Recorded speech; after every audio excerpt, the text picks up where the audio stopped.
you get caught up in what you want, you have nobody to sell to except for yourself. And Yeah. so the greatest thing to do when you're developing a product, when you're developing an idea, or you're developing an app, something digital, you have to create it with the target audience first. Who do I want to target? Who can afford this product? What is the problem that I need to solve for this group? And then you develop from there. When you develop with Mhm. other people in mind, you're more likely to cast a wider net versus when you try to create what you desire to see.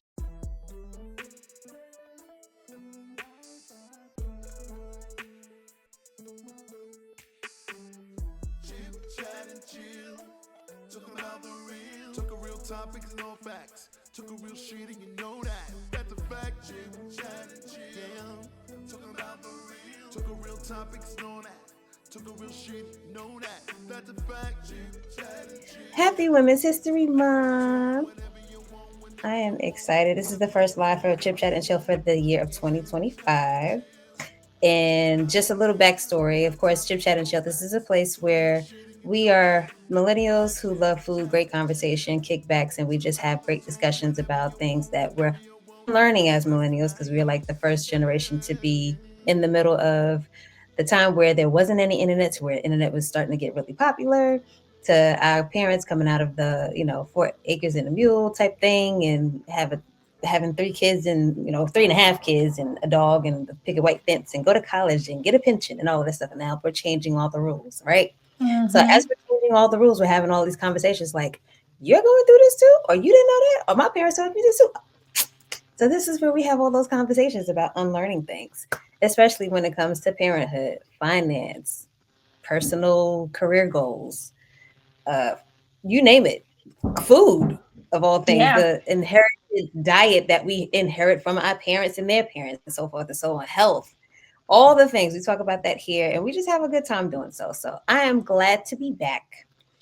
I took a little hiatus, and now that I'm back, I'm just ready to do what I do and enjoy people. I have missed being in this chair, and I'm grateful that I have a special guest with me this evening, and we are just going to kick it off. So, tonight, this is the first live for Women's History Month, and what we're going to do, I'm going to introduce my guest here. This is Ji'Brayah. She is a product development strategist and retail merchandising consultant. She's an author, she's a mother, she's a great girl's girl, and she's just an amazing person, professional, fun, very, very intelligent. Please welcome Ji'Brayah to this show, everybody. Hello, everyone. Where's he? Was I? Yeah. Motherhood has me on my own calendar. You know, as a mom, you have to be a day ahead. Baby, you gotta roll with the punches because these kids will Yes. run you. If you don't. So, just a little bit about Jabray. I'm glad that you are here. We're going to talk all things, just moving forward with Brayzen Agency, all of your accomplishments so far, your goals for the next, quarter or so, and what you see going into the future as far as your industry goes. And just have a good time. I'm excited to have you.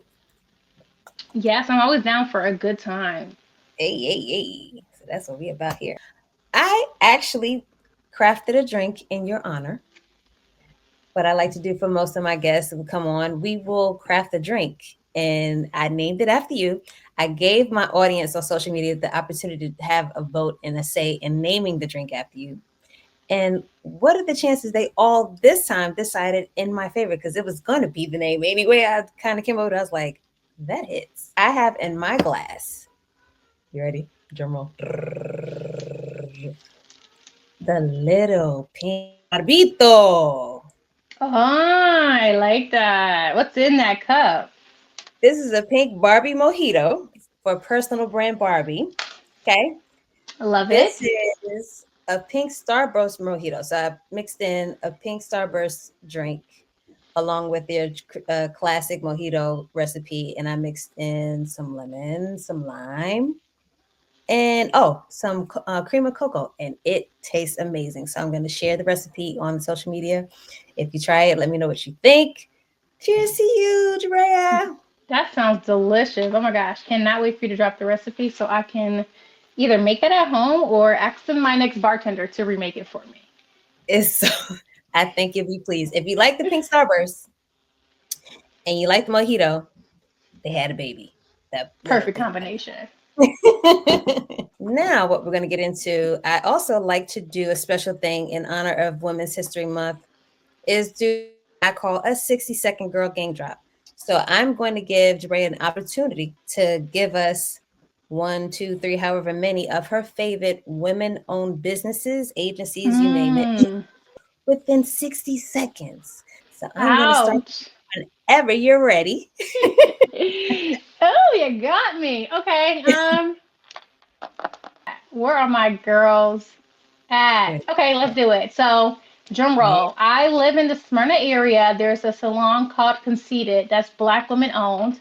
So that's my roll call. Okay. Um, Let me keep going. Let me keep going. Who was my favorite girl owned restaurant? I don't remember any. Chicken Salad Chick is owned by a chick. So, I can get over clock. there. Clock Yes. that. Okay, we got Chicken Salad Chick. When it comes to black owned, my friend did her name was Cleo. She is the Fairy Brow here in Atlanta. She did my micro bladed eyebrows, and I just wake up pretty every single day because of her. So, clap, clap, clap for Cleo. Shout out to the Fairy Brow. Next. Um, who else? I got a couple seconds left. Oh man, I have so Yep. many awesome friends who do awesome things. My cousin Alize, she works as a manager at Bay's House in Marietta, which is like a hookah, cute girl lounge. So let's clap that. Whoa, okay, okay. We love a good lounge. Nice. Thumbs up. Okay, okay, okay. I think I did good. That's what happens when you're in industry. You know so many people because I have that same. If you ask me on the drop of a hat, I'm like, oh my gosh, which one do I pick? It's so many of them. So I get it. And since we're talking about restaurants and we're foodies here, I've been wanting to try. I don't want to say her name wrong. Gaucher. Mhm. She owns a restaurant, and I see her all the time. I see Crystal Hayes that goes there. I've seen Cash Doll. I really want to try her food. It looks amazing. Gaucher is Gocha. She used to be a hairdresser, stylist. That's how she started, and that's how I first knew her. But then she broke out and she started going into the industry, and she owns, I think, one if not two restaurants here in Atlanta. So I'm going to share that on the socials as well. So we have some very good picks in various industries that Ji'Brayah shared with us. I'm going to collect those and share them on Chip Chat and Chill so we can all give them some business and circulate them black dollars. Because if we don't, no one else will. Especially now with he who shall not be named in Mhm. office and all the changes and all the ruckus. So before he passes another bill and changes anybody else's life, we're going to celebrate us the way we know how. All right. Absolutely. So, Chip, Chatter, and Chill. We are here celebrating Women's History Month. I want to shout out some women that have been doing amazing things in various different industries. If you don't know, I do have an entertainment background. And as I get back into the hard swing of acting and self tapes and doing this, that, and all the things, I came across something that was so empowering and encouraging this week. I just have to share it. So, Ji'Brayah, I saw. Are you a fan of Zendaya? Absolutely love Zendaya and her So Kate Hills. Boy, I'm so proud of her. If I could not be any more proud of her than I am or have already been, it was just released, guys, that Zendaya Marie Stormer Coleman, because we black, we say everybody's full government name, right? She is now at 28 years old. She is now the highest paid African American actress in TV. She Wow. negotiated her salary with HBO because she's on the series Euphoria. I have to check that out. I've seen clips of it. I haven't sat and watched a full episode, but I heard it's really good. So much so that it's good enough that she's won not just a Golden Globe, she won an Emmy too. So because of them two wham bam, thank you, ma'ams. She negotiated with HBO. She is now getting paid a whopping one $1 million per episode. Big Wow. 28. $1 million per episode. So shout out to Zendaya. Shout Do out to your thing, girl. Zendaya. And protect her at all costs, please. Yes, Lord. That is so amazing. At 28, woof, God is good. That is so So good. I also want to shout out a young lady I just came across recently, and I am blown away. She's an artist, and she is the founder and artistic director of ABL Creations. Her name is Melissa A. Mitchell. And if you've ever seen any bold, eccentric art featuring bright colors, bold patterns, and had them transferred into wearable art, she's probably your girl. I just discovered her, and I tell you, she is doing amazing things. And if you see this, Melissa, I would love to have you on Chip Chat and Chill because I think you are just an amazing creative mind. I've seen her work. She's collaborated with fashion designers or fashion boutiques like Shein. She's collaborated with Foot Locker, Coach, Spanx, and so many other brands. And she is just amazing. She's beautiful, and so is her artwork. So I just wanted to celebrate Melissa A. Mitchell.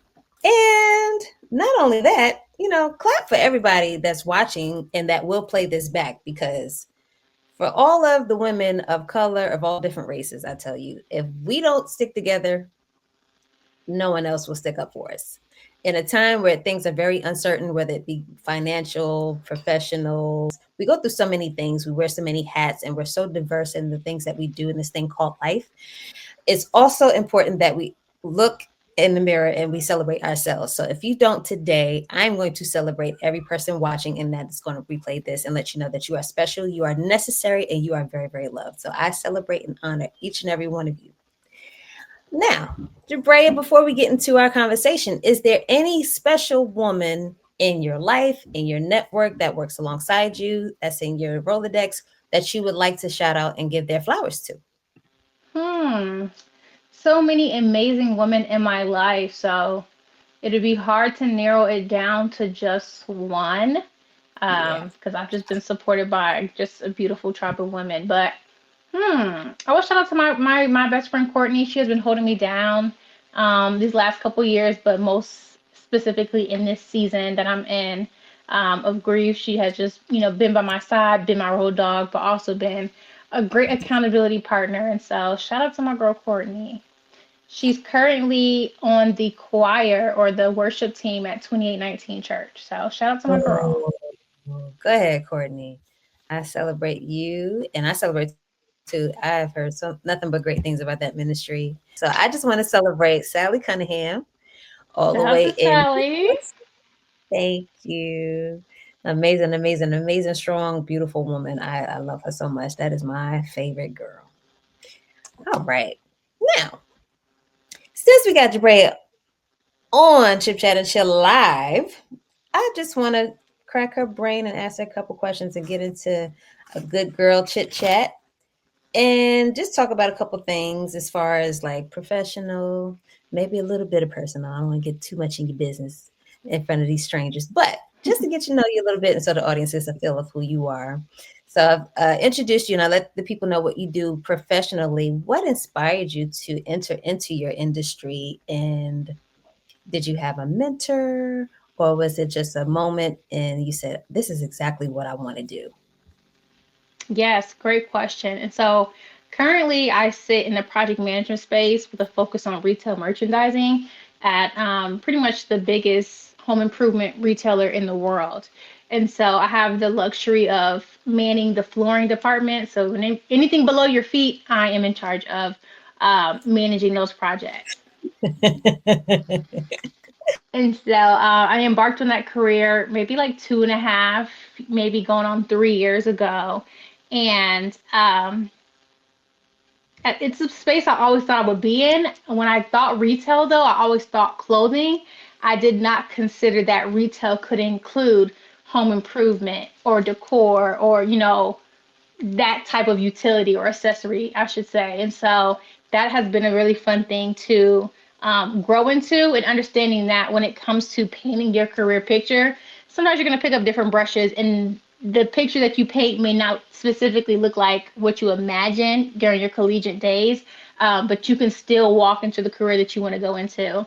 And sometimes you have to transition, right? So I may be in this space where I'm working in home improvement, but the skill set that I'm learning now can take me to, the fashion retail space.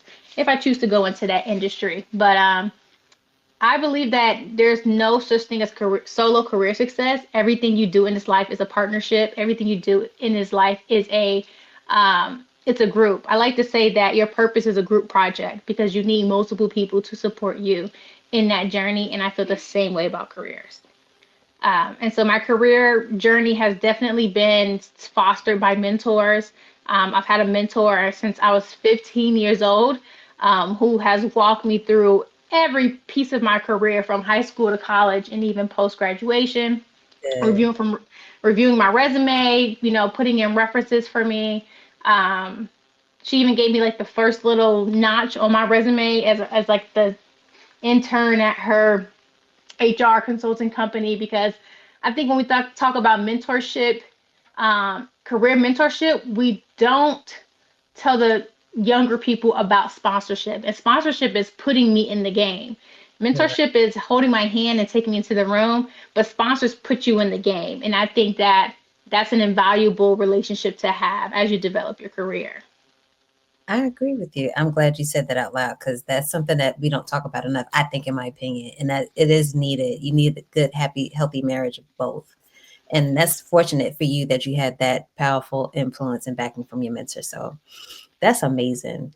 So you do have a personal flair style that I have admired for the past couple of years. We first met, if anybody knows, if anybody from the social that I've met since then, Ji'Brayah and I had the opportunity to meet at an ice cream social, and I forgot the name of the business. It escapes me now. Of course, it's going to come right to me after we finish this conversation. But they're a really cool Black-owned ice cream shop They're on where are they? They're not Candler Road, but whatever leads off of Candler Road, and I don't yes, recall either. Indicator. Um, Yeah, I want to say something. yeah, There's the dream is in the name, but it's family on, and this is such a beautiful family, and the ice cream is amazing. They have all the yeah, they have toppings. like the rolled ice cream. Yes, and Mm-hmm. their Kroger Plaza is going to come to me. Yes. We met there, and I gotta tell you, I really, really like your personal flair style. So much so, I think I gave you a compliment that evening. So, talking about Home Depot and thinking about going into fashion and merchandise and things like that nature, when was it that you first realized that you were finding or you found your style, your personal style, and who or what was your influence? Mm. Okay, so this actually, we're talking about women that inspire us. And so my grandmother worked for Microsoft in the 80s. She is Cool. Jamaican. She was born in Jamaica, moved to the UK for school, Hey, came to America. hey. So that's her background. So I want to kind of help you curate like that style path and journey. But she's Microsoft in the 80s. And if you're in Microsoft in the 80s and you're a black woman, which is far and few between, you're gonna dress. You have to dress. Like you have to be on point with your looks. And so, watching her throughout the years navigate the corporate space, and we eventually relocated from the north to the south in early 2000s. I would wear my grandmother's clothes to school in elementary school. So, like, she had all these cute skirts, and my grandma's a more of a slim figure. I've always been curvier, I guess, from my dad's side, and so I was able to fit her clothes. And so, growing up in elementary school, I wasn't shopping where my peers were shopping, was probably like limited to and J.C. Penney Yeah. for two reasons. One, they didn't really have a large plus size line when I was a younger girl. And so I had to get really creative, and shopping in my grandma's closet was the beginning of my style journey. And so she had always been a big, big, big influence on how I, dress myself, how I approach the world. And then two, I want to say it was further cultivated by Cheetah Girls. Ah, that was a time. That was a Specifically, time. yeah, that was a time. Specifically, Raven Simone. I think her show came out prior to that. But seeing a girl that looked like me, was shaped like me, had this fun style, and it's like I want to be her. And so I kind of saw Yeah. myself in Raven, and that kind of just helped me continue to forge my path when it came to building my personal style.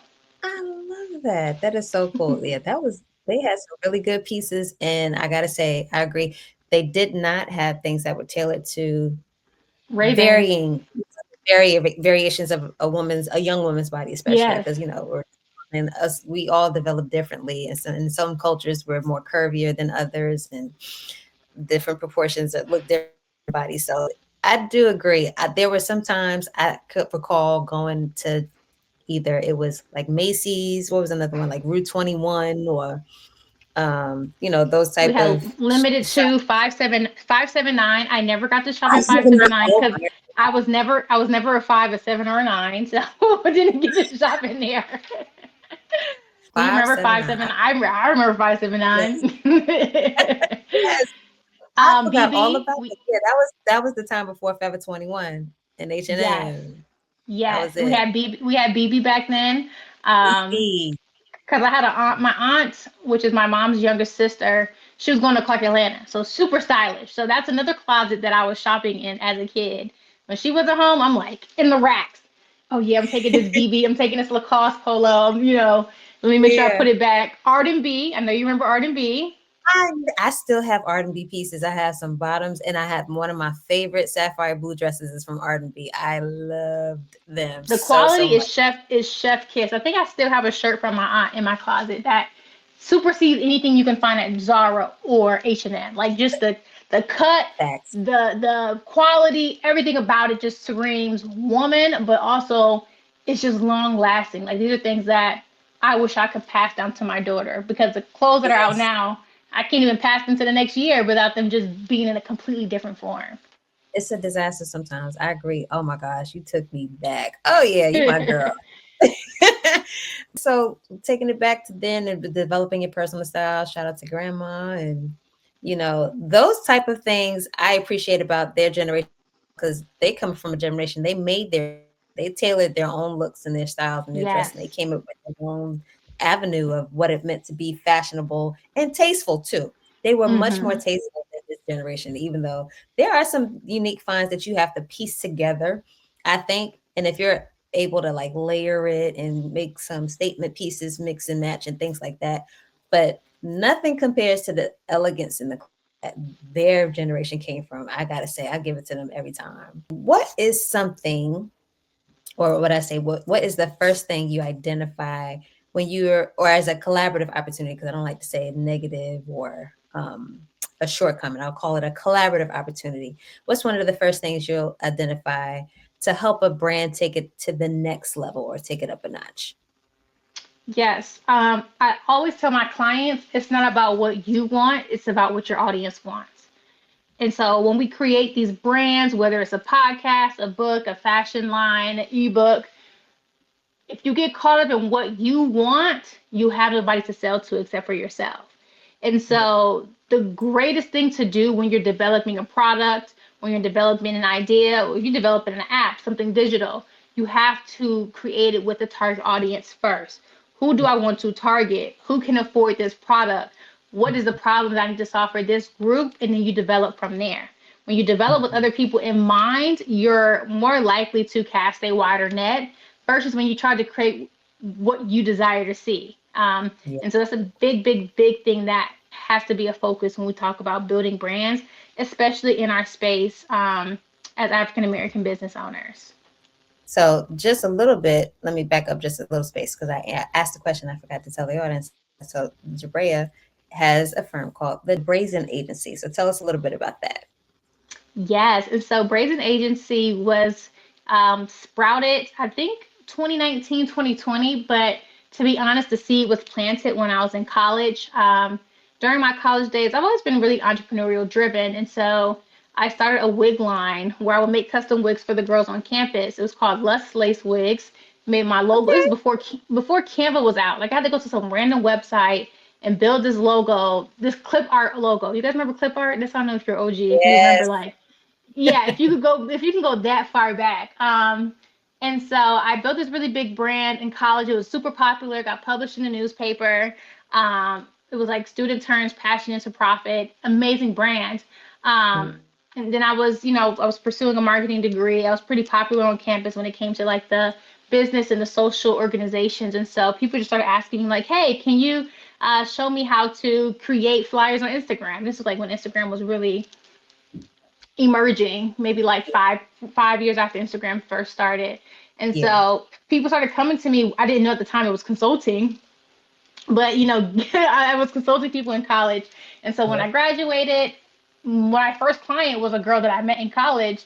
and she was planning a photo shoot. She was like this new business coach, super popular. Her mom was a coach. Like she always in that space, but she didn't really know how to curate her brand. She didn't know how to really build a personal brand outside of herself. And so she was like, "Hey, can you come to my photo shoot? I love the way you dress, so I'm hoping you can support me." And came to her set, and I was like, "Hey, I brought you some pieces, but also let me just direct the shoot."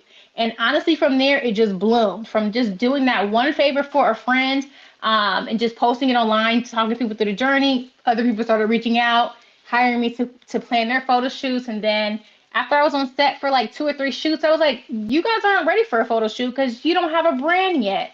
Let's develop who you're talking to, what you're trying to get across, and what is your messaging, what's your vision and your mission." And so that's when Brayzen Agency was created, to help people build the foundation before they got on set for the photo shoot. That is so dope. And yes, all of these elements come into play, and that's what gives it its legs and its feet and its really take off. And it's funny that you say, because that's exactly what I had to tell a client of mine, because I do social media management and I also do audio and video editing for clients. And this guy Mm-hmm. was like really hesitant that I was working with. He's like, "Well, I didn't want to go with this one palette of look." And I'm like, "Well, why?" And he's like, "Well, that's not something that would be something that speaks to my personal personality and what I like." I said, "Well, who are we servicing, or who is this brand for, and what's your audience like?"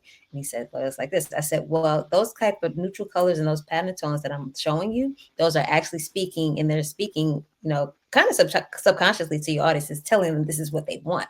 So Yes. his hesitancy was because he didn't want to look like or blend in or follow on a trend that everybody else was in his industry. I said, "No, they're doing it for a reason, because it works. It's a part of the formula."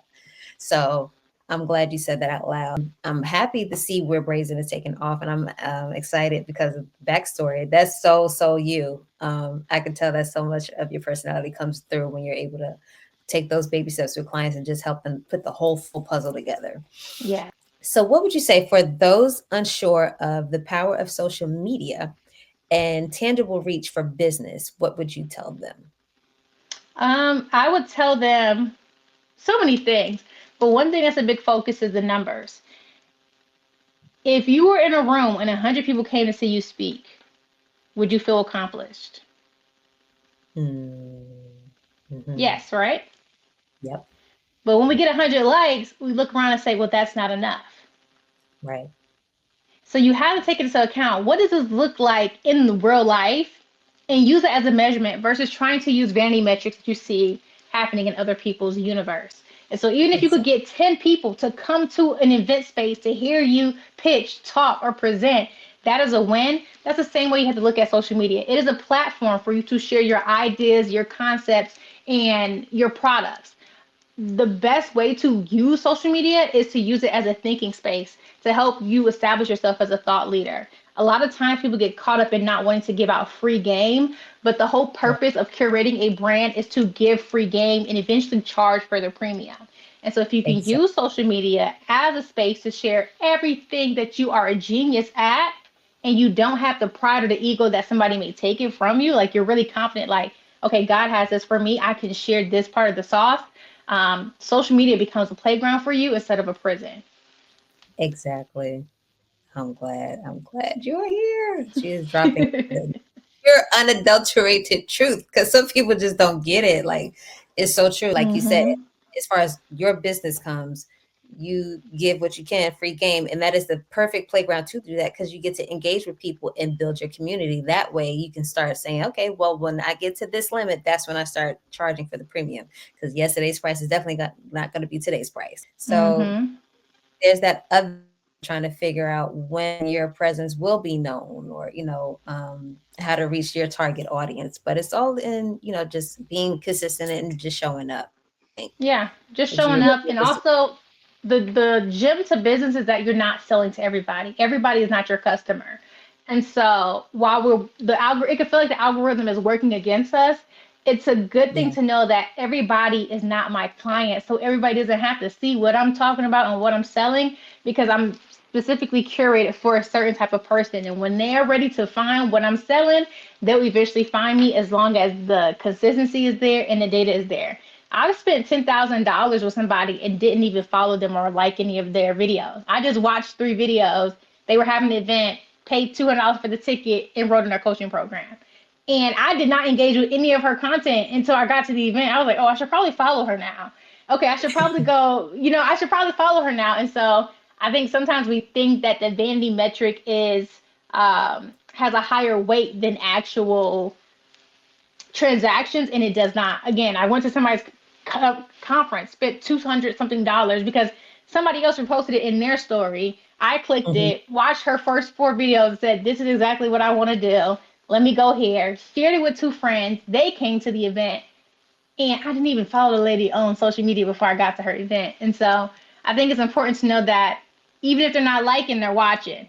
And they're not only watching, but they're engaging. And they may even be supporting. And they may even enroll in your next thing. So it's good to Yep, post like nobody is watching, because eventually everybody will be watching.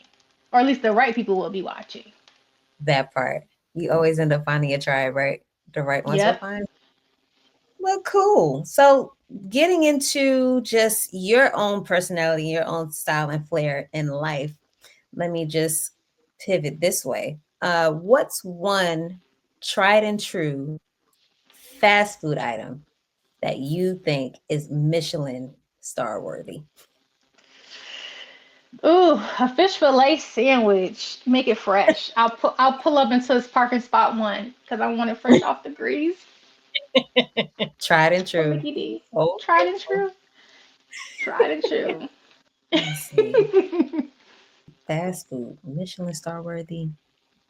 It's right up there. And we know how bad and toxic McDonald's and Wendy's are.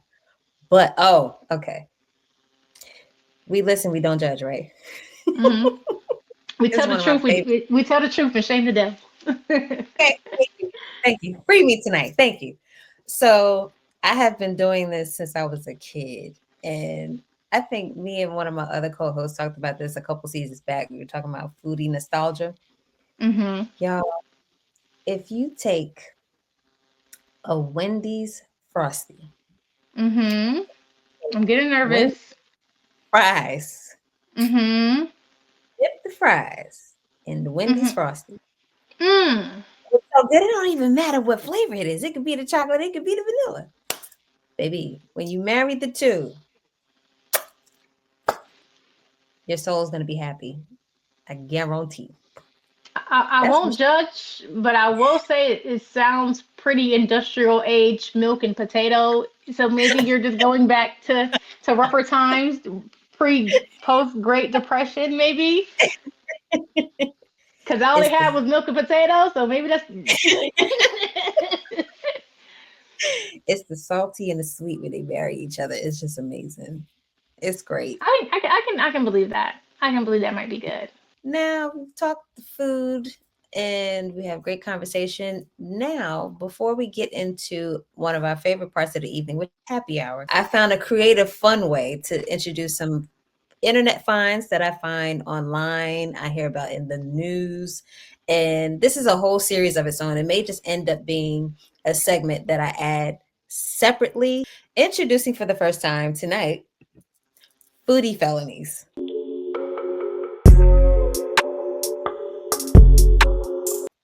Because I know you've seen things on the internet, especially TikTok, the things that people do to food or with food.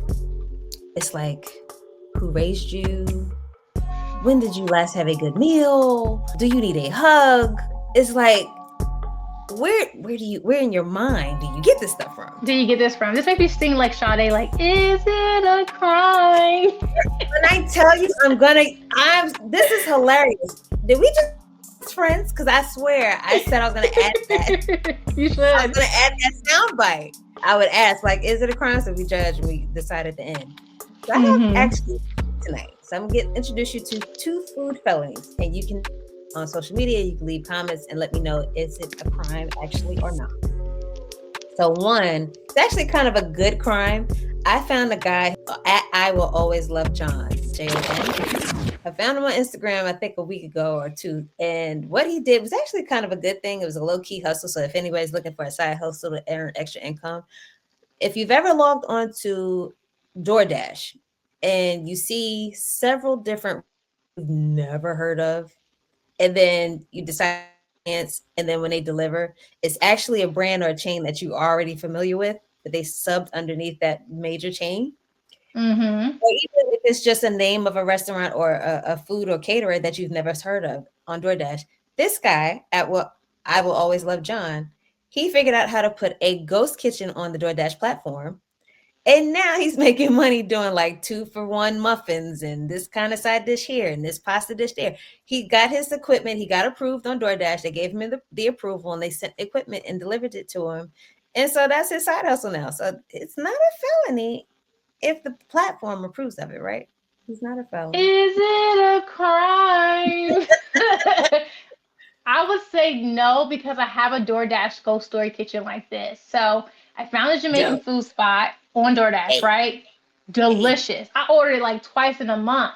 And so I was Ooh. like, you know what? Next time I'm just gonna pick it up because it said it's like 12 minutes from my house. And I live in the Cobb area. There's like dozens of restaurants. So I'm like, yeah, I'm just gonna find it. Girl, while I pull up at an apartment complex and the Snaggletooth man was delivering me the food with a dirty Applebee's shirt on, like he just got off of work at Oh. Applebee's and he was in the projects, in his kitchen, and then he was trying to flirt with me, and I was like, I'm so sad because this food is so good, but I could never order it again. Surprise. So I don't, the ghost kitchen, I would say based off of that experience, because I'm not a judgmental person, I had to give you all the story. We think It's a don't judge. crime. It's a crime. I It's don't a want no whole ghost crime. kitchen, a ghost kitchen in your trap house. It's a No, crime. It's a no. crime. At least rent like the content house or something or meet up somewhere neutral, for appearances, right? Fake it till you They're, make it. they're cooking the food Girl. in their house. No sanitation guidelines, no gloves. They could be rolling up a flour and cooking your food. And you like, dang, this food good. This probably person was had a creative mindset when they were cooking. So Exactly. I don't know. I don't want a ghost kitchen.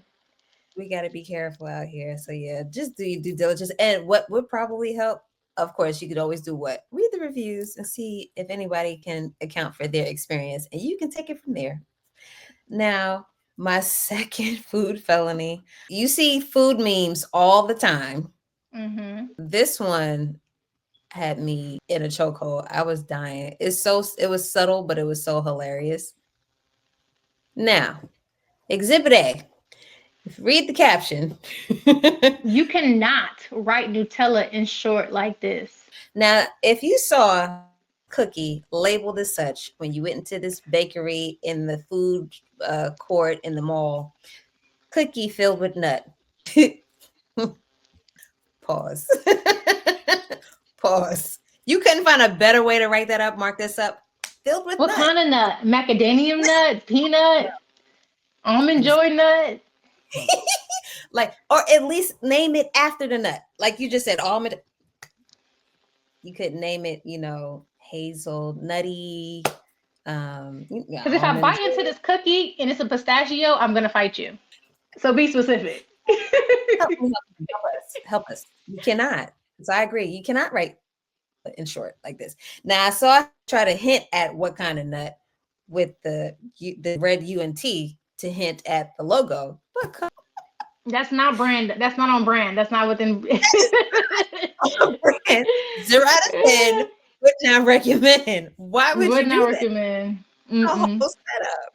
So I think I know the consensus, but I just gotta ask. Food felony. Is it a crime? Felony. Is it a crime? Felony for sure. Yeah, when I edit Maximum sentencing. Lock him up. Guard. He's loose. that's just a preview and a prelude to what would be our future foodie felony segment on Chip Chat and Chill. Don't let it happen to you, okay? Women's History Month live celebration. We have had a great conversation. Ji'Brayah, thank you so much for your insight and wonderful conversation. Your presence here has been just a joy. Thank you. I'm so honored that you joined me tonight and we were able to chat for a little bit, have a good girls talk. I've celebrated with Ji'Brayah's drink. Now, I'll leave the recipe on all socials and then just take a look at the true pretty glass if you guys are interested in purchasing any Chip Chat and Chill merchandise.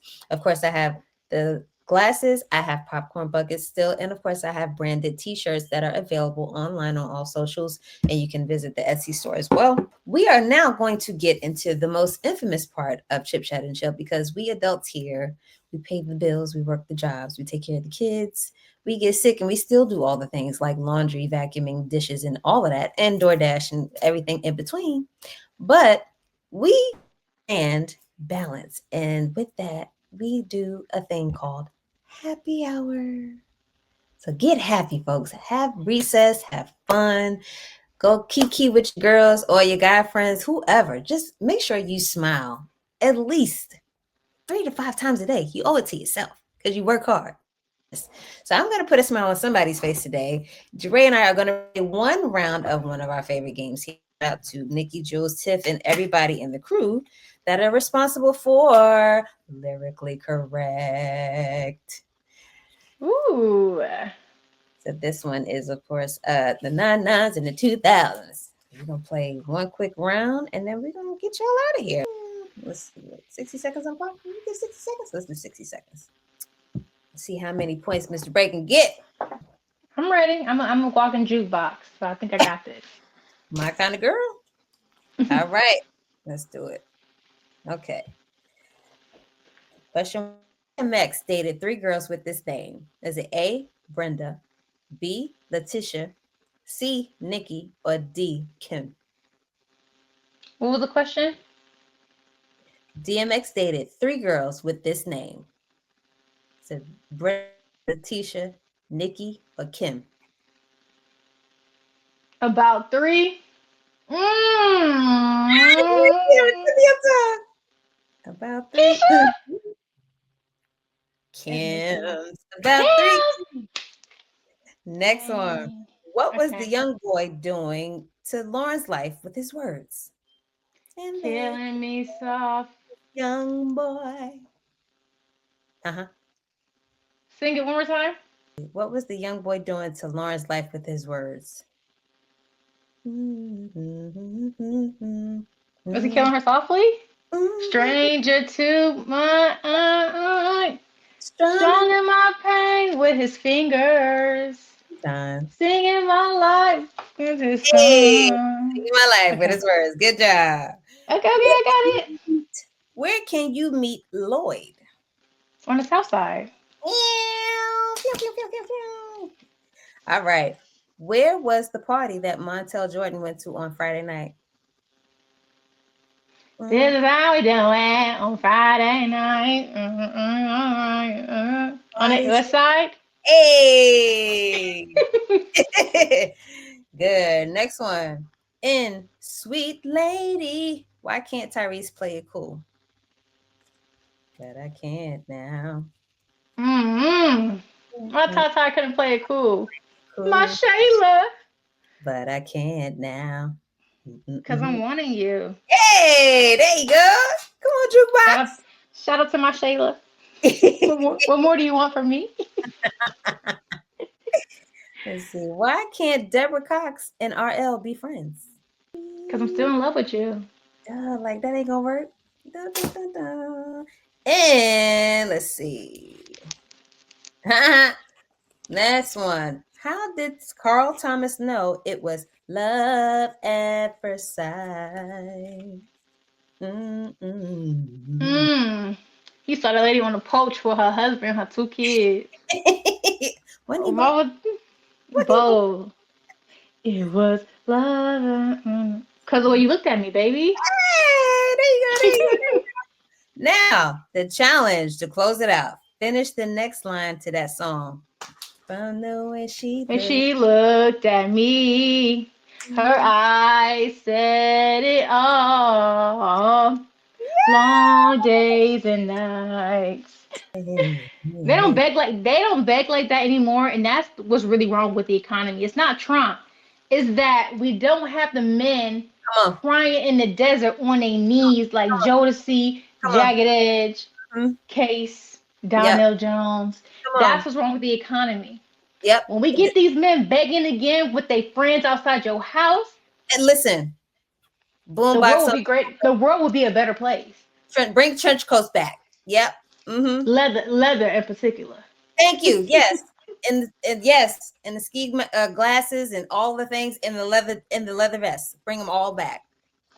And the similar boots and the bag of jeans. Bring them back. We need beggars. Yep. We need beggars. I mean, Keith Sweat degree, Silk degree, and then the economy be back and popping. Like, yeah, like that. Make it make sense, y'all. We need some more beggars. All the beggars, I need y'all to come out of hiding. Get in the Singing studio. beggars, not the homosexuals. We got to be like very specific. Please. You don't want no hobos. No scrub. No scrubs. Yeah, but please get your four homeboys and have them sing outside my house if you really want me back. Yes. I love it. And then for like, on some 4-page letter stuff, like you need to mean it, bruh. Come on. Bring that Give back. it, yeah, yeah. What we're missing is they're not starting in the church choir, and that's what we're missing in the music. The kids is not starting in the church choir. They just jumping off the porch and going into the studio, and that's not how God created it. Okay.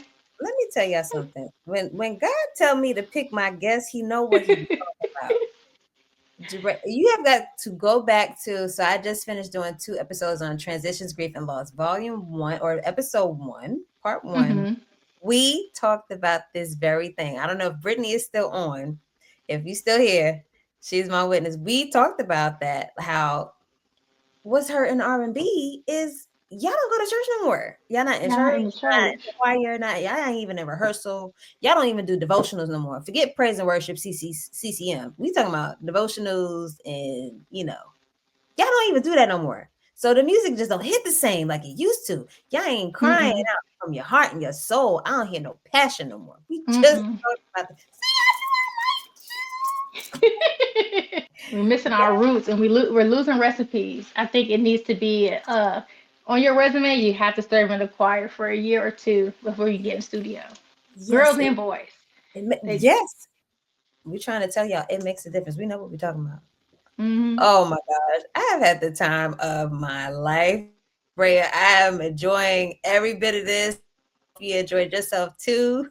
Played our game. We had a great conversation. Now it is time to wrap up and go. But before we do, check, please. Was there any portion of tonight that was most special to you or most memorable that you would like to take with you? Very cute, very demure segment. Um, all of it was super exciting. I don't know. I don't have a favorite part.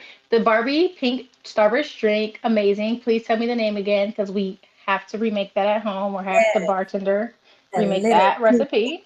oh, Yes. That was definitely up there. And the lyric game is super fun. I think I'm going to purchase it. So if you have a referral code, please drop that on social because I will be buying that for my next girls' yes. night. Yes, I will definitely do it. And the fun thing about it is they're evolving so much since they first introduced it. They not only have the 99s and the 2000s, they've got gospel, they've got pop, you name it. The 80s and 90s was such a good time too. That's probably one of my favorite eras. But they have such a variety available now. You will have a ball going on their website. I definitely will share it with you. And for me, it's just the camaraderie and the sisterly love and good conversation the whole thing, honestly, I had at the time of my life and I really, really needed this break. So thank you again so much for coming. If you're looking to your left and to your right, you don't have anybody that's worth admiring, you can visit my page. You can visit Ji'Brayah on all socials. Woo woo! So you guys can find me on the gram at PersonalBrandBarbie. I've also been chatting a lot on TikTok, so you can find me over there. I think my name is just Ji'Brayah over there. So come check me out on the TikTok, and I'm definitely a LinkedIn girly. Same name, Ji'Brayah, and let's get connected professionally. You. And as always, you can contact me at Chip Chatter and Chill on Instagram, Chip Chatter Epstein and Chill on Facebook. You can also visit my personal page if you need any additional support for audio, video editing. I love helping people with their podcasts, as well as any graphics that you need support with, or just social media management. You want to manage your day to day posting and engagement and manage your community, I can help with that also. You can contact me at zakiamediahouse@gmail.com. It's a good time. It's just been an amazing ride. Tune in, subscribe to the channel now. If you're listening to Chip Chat and Chill on Pandora, iHeart, Stitcher, Spotify, Apple Podcasts, you name it, go ahead and remember always to leave a review as well so we can spread the word and let the people know that they have a great community to kick back and have a great conversation and a good time at the same time here at Chip Chat and Chill. And we are just doing great things. And I have some amazing things coming out under the Chip Chat and Chill brand, and I'm very excited about. So I have to share it with the people. If you're in town, April 26th is the Black Effect Podcast Festival hosted by Charlamagne the God. I will be in the building. So if you see me, please feel free to say hi and we can have a good time together. And as I always say in closing, love yourself, live well, stay positive. And when you come back, bring some friends right here to Chip Chat and Chill, guys. Have a good evening.